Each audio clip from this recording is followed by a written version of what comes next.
मारे घुना फूटे आंख जिला बना दोगे? अरे तुमने तब क्यों नहीं बनाया जब तुम इस प्रदेश के कांग्रेस के महासचिव थे और प्रदेश में तुम्हारी सरकार थी। आज तुम्हें काला ढूंढ विकास याद आ रहा जब तुम्हारे पास झिंगा भी नहीं है। अब क्या है इनके पास? अब क्या है? पिछली बार तो जिला पंचायत अध्यक्ष से 7-8 हजार वोट लिया है, अब के लाओ 5,000 देख लूं। चुनौती है मेरी तुमको। अरे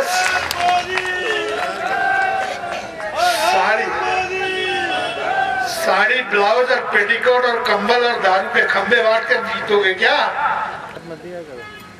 अच्छा एक बात बताओ, मैं विधायक नहीं बना, हार गया, मेरी सेहत को क्या फर्क पड़ने वाला है? 5 बार बन गया, 6ठी बार बन गया नहीं कहेंगे लोग, यही तो होगा। 5 बार तो बन ही गया हूं, 6ठी बार नहीं बनूंगा, क्या होगा? लेकिन अगर भारतीय जनता पार्टी की सरकार नहीं बनी तो निश्चित रूप से उस कष्ट का, उस पीड़ा का एहसास आप सबको। इसलिए जरूरी है कि इस प्रदेश से कांग्रेस को विदा किया जाए, कांग्रेस मुक्त प्रदेश किया जाए। अंत में एक लाइन कहकर बात खत्म कर रहा हूं, जीत के खातिर बस जुनून चाहिए, मन में होना चाहिए कि जीतना है। जीत के खातिर बस जुनून चाहिए, जिसमें हो उबाल ऐसा खून चाहिए। जीत के खातिर बस जुनून चाहिए, जिसमें हो उबाल ऐसा खून चाहिए। ये आसमां भी आएगा धरती पे, ये आसमां भी आएगा धरती पर, बस इरादों में जीत की गूंज चाहिए। धन्यवाद। कालाडूंगी से पार्टी ने टिकट दिया है बंशीधर भगत को। पूर्व कैबिनेट मंत्री हैं, वर्तमान विधायक हैं। भगत जी, एक बार फिर पार्टी ने आप पे विश्वास जताया और एक बार फिर आप अब चुनावी मैदान में हैं, मगर इस बार हालात 12 से जुदा हैं। आपके ही पार्टी के एक व्यक्ति ने ताल ठोक दी है कि वो निर्दलीय मैदान में आएंगे। किस तरह का मुकाबला 2017 में देखते हैं आप? सच्चाई यह है कि मैंने जो चुनाव लड़े हैं आज तक, उससे सबसे अच्छा माहौल इस समय है। मैंने सबसे बड़ा चुनाव जो जीता था वो 91 में जीता था 25,000 के आसपास से। इस बार मैं 35,000 वोटों से चुनाव जीतूंगा, इतना मुझे पूर्ण विश्वास अपने कार्यकर्ताओं पर है, वातावरण पर है।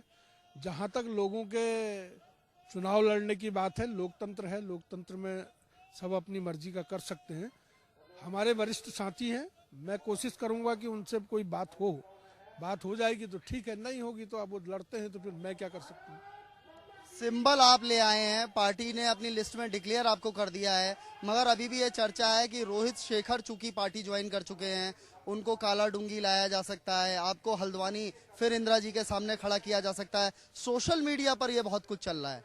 देखिए, पार्टी जो करेगी वो तो पार्टी करेगी, उसकी आज्ञा का पालन हम करेंगे।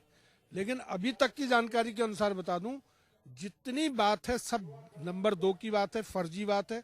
कोई कहीं से कहीं तक न तो हमको कोई इंडिकेशन ऐसा है, न कोई कहीं चर्चा हो रही है। इसके अलावा अगर बात करें महेश शर्मा, जो आपके साथ रंगमंच पर साथी रहते हैं, वो दमखम से एक विकास मंच बनाकर चुनावी मैदान में हैं। कालाडूंगी का मुकाबला कड़ा है या एक तरफा बंशीधर भगत हैं? देखिए, जहां तक रंगमंच की बात है, रंगमंच में बहुत से लोगों ने मेरे साथ अभिनय किया है और सब हम पड़ोस के हैं, मित्र हैं, कोई इसमें कोई दिक्कत नहीं। लेकिन जब विचारधारा की बात आती है तो कांग्रेस और भाजपा 2 विचारधारा थी, अब ये तीसरी विचारधारा लेके आ गए कालाडूंगी विकास मंच। मैं तो उनसे विनम्रता के साथ ये पूछना चाहता हूँ, जब वो इस पार्टी के प्रदेश महासचिव थे, सरकार उनकी थी, तब कालाडूंगी का विकास याद क्यों नहीं आया? जब एनडी तिवारी मुख्यमंत्री थे, वो एनडी तिवारी के राइट हैंड थे, जो वो कहते थे एनडी तिवारी करते थे, तब विकास क्यों नहीं याद आया? जब वो राज्य मंत्री बने एनडी तिवारी के मुख्यमंत्री काल में, तब कालाडूंगी का विकास याद क्यों नहीं आया? जब 5 विधायकों के ऊपर उनकी मैडम जिला पंचायत अध्यक्ष बनी, तब कालाडूंगी के विकास के लिए एक लाइन का कोई प्रस्ताव वो दिखा देंगे तो मैं राजनीतिक संन्यास ले लूंगा। ये केवल लोगों को बरगलाने की और घुमाने की बात है। मैं एक आरोप उन पर लगाना चाहता हूं कि राजनीति में इतनी चरित्रहीनता कोई कर नहीं सकता जितनी उन्होंने कर दी। एक अहम सवाल, अभी मैं देख रहा था आपके पर्चे बट रहे हैं और उसमें लिखा है कि बोया पेड़ बबूल का तो आम कहां से खाएं। किसके लिए लिखा है ये? हमने जनता को कहा है कि वृक्ष लगाने, तुमने शायद पूरा पढ़ा नहीं हो, हमने कहा ये वृक्ष लगाने का समय है। अगर आम का पेड़ बोएंगे तो आम खाएंगे, बबूल का बोएंगे तो बबूल खाएंगे। तो अब चयन जनता को करना है।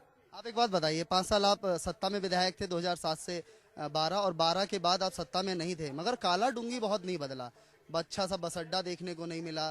क्या ऐसी चीजें हैं, क्या सरकार के कारण ये चीजें नहीं कर पाए, या किस तरह की ये चीजें छूट गई विकास की? कुछ सरकार के आड़े आने के कारण भी कुछ काम है, जैसे थोड़ा अस्पतालों का विकास होना चाहिए था, लेकिन उसके बाद भी बहुत काम हुए हैं।